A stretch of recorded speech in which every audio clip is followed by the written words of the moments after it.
ನಿಮ್ಮ favourite serials ಈಗ ಟಿವಿಗಿಂತ ಮುಂಚೆ ಸನ್ ನೆಕ್ಸ್ಟ್ ಆಪ್ ನಲ್ಲಿ ಜಾಲಿಯಾಗಿ ಎಲ್ಲರಿಗಿಂತ ಮುಂಚೆ ನೋಡಿ.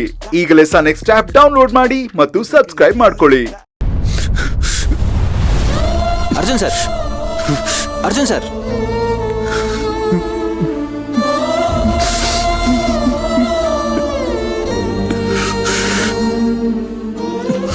I am sorry Arjun sir, ನೀವು ಇಷ್ಟೊಂದು ಸೆನ್ಸಿಟಿವ್ ಅಂತ ನನಗೆ ಗೊತ್ತಿರಲಿಲ್ಲ. ಪ್ಲೀಸ್ ಕಂಟ್ರೋಲ್ ಮಾಡ್ಕೊಳ್ಳಿ. ಆಗ್ತಾ ಇಲ್ಲ ಸರ್. ಆ ಮಗುನ ಸೇವಂತಿ ಏನಾದ್ರೂ ನೋಡಿದಿದ್ರೆ. ಸಮಾಧಾನ ಮಾಡ್ಕೊಳ್ಳಿ ಸರ್, ಹೇಗಿದ್ರು ಆ ಮಗು ನಿಮ್ದಲ್ಲ ಅಂತ ಗೊತ್ತಾಯ್ತಲ್ಲ. ಗೊತ್ತಾಯ್ತು ಸರ್, ಅದು ನನಗೆ ಸಮಾಧಾನನೂ ಇದೆ. ಆದ್ರೆ ಆ ಮಗು ನೋಡ್ತಾ ಇದ್ರೆ ನನ್ನ ಕರಳೆ ಕಿವುಚದಂಗೆ ಆಗ್ತಾ ಇದೆ ಸರ್. ಇನ್ನಾದ್ರೆ ಹೆತ್ತ ಅಪ್ಪ ಅಮ್ಮ ಅವ್ರೇನಾದ್ರೂ ಆ ಮಗು ನೋಡಿದ್ರೆ ಅವ್ರ ಪರಿಸ್ಥಿತಿ ಏನಾಗ್ಬೇಡ ಸರ್. ಯಾರಾದ್ರೂ ಅದನ್ನ ತಡ್ಕೊಳಕ್ಕಾಗತ್ತಾ? ಸತ್ಯ ಹೋಗ್ತಾರಷ್ಟೇ. ಅಲ್ಲ ಸರ್, ಅವ್ರೇನ್ ಮನುಷ್ಯರ ರಾಕ್ಷಸರ ಸರ್?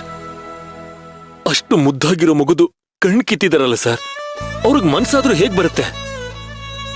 ಅಂತವ್ರನ್ನೆಲ್ಲ ಹಿಡಿದೆ ನೀವು ಯಾಕೆ ಸುಮ್ಮನೆ ಬಿಟ್ಟಿದ್ದೀರಾ? ನಿಮ್ಗಾಗ್ಲೇ ಹೇಳಿದ್ನಲ್ಲ ಅರ್ಜುನ್ ಸರ್, ಇದೊಂದು ದೊಡ್ಡ ಮಾಫಿಯಾ. ಮೇಲ್ ಕಾಣಿಸೋದು ಇಂಥ ಗೌರಮ್ಮ, ಶಿವಮ್ಮ, ರಾಜಣ್ಣ ಅಂತವ್ರು. ಆದ್ರೆ ಅವ್ರ ಹಿಂದೆ ಇರೋ ದೊಡ್ಡ ದೊಡ್ಡ ಕೈಗಳು ಯಾರಿಗೂ ಕಾಣಿಸಲ್ಲ. ಒಂದ್ ವೇಳೆ ಕಾಣಿಸಿದ್ರು ನಮ್ ವ್ಯವಸ್ಥೆ ಅವ್ರನ್ನ ಬಿಟ್ಕೊಡೋದಿಲ್ಲ. ಇದೆಲ್ಲ ನಿಮ್ಗೆ ಗೊತ್ತಿಲ್ಲದೆ ಇರೋದೇನಲ್ವಲ್ಲ ಸರ್?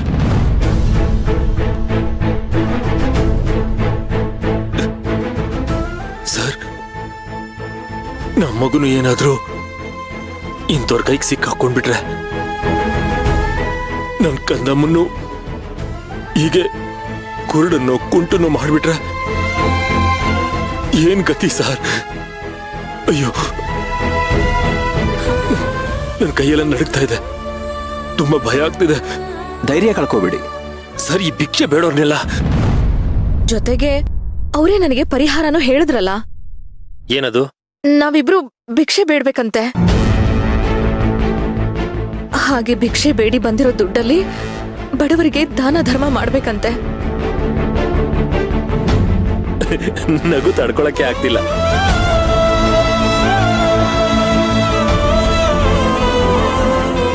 ಇದ್ರಿಂದ ಆದ್ರೂ ನನ್ ಮಗು ಸಿಗುತ್ತೆ ಅಂತ ಅನ್ಕೊಂಡಿದ್ದೆ. ನನ್ನ ಹಣೆನಲ್ಲಿ ಆ ದೇವ್ರು ಬರ್ದಿರೋದೇ ಇಷ್ಟು. ಹೇಳಿ, ಭಿಕ್ಷೆ ಬೇಡೋರ್ನ? ಏನಿಲ್ಲ ಸರ್, ನಾನಿನ್ ಬರ್ತೀನಿ.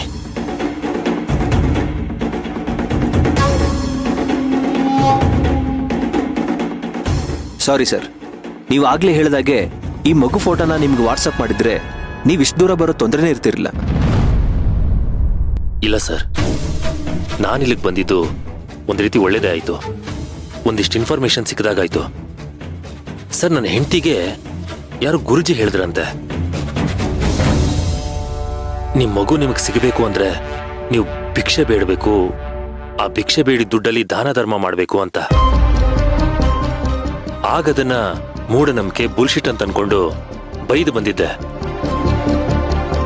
ಆದ್ರೆ ಈಗ ಅನಿಸ್ತಾ ಇದೆ, ಭಿಕ್ಷಕರ ಜೊತೆ ನಾವು ಭಿಕ್ಷಕರಾದ್ರೆ ನಮ್ಮ ಮಗು ನಮಗೆ ಸಿಕ್ಕಿದ್ರು ಸಿಕ್ಬಹುದೇನೋ ಅಂತ. Why not? ಪ್ರಯತ್ನ ಪಡೋದ್ರಲ್ಲಿ ತಪ್ಪೇನಿಲ್ಲ. Thank you sir. It's okay.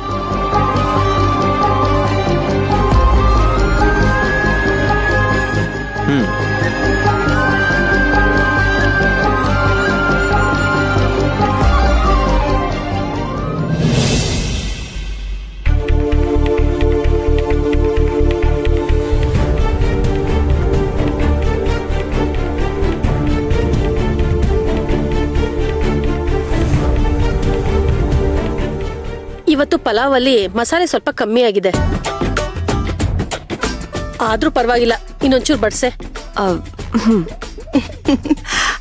ಅಲ್ಲ ಕಡೆ, ಉಪ್ಪು ಸರಿಲ್ಲ ಅಂತ್ಯ, ಖಾರ ಸರಿಲ್ಲ ಅಂತ್ಯ, ಟೇಸ್ಟ್ ಸರಿಲ್ಲ ಅಂತ್ಯ. ಆದ್ರೆ ಇನ್ನೂ ಸ್ವಲ್ಪ ಹಾಕಿ ಅಂತ 2 ತಟ್ಟೆ ತಿಂತ್ಯ.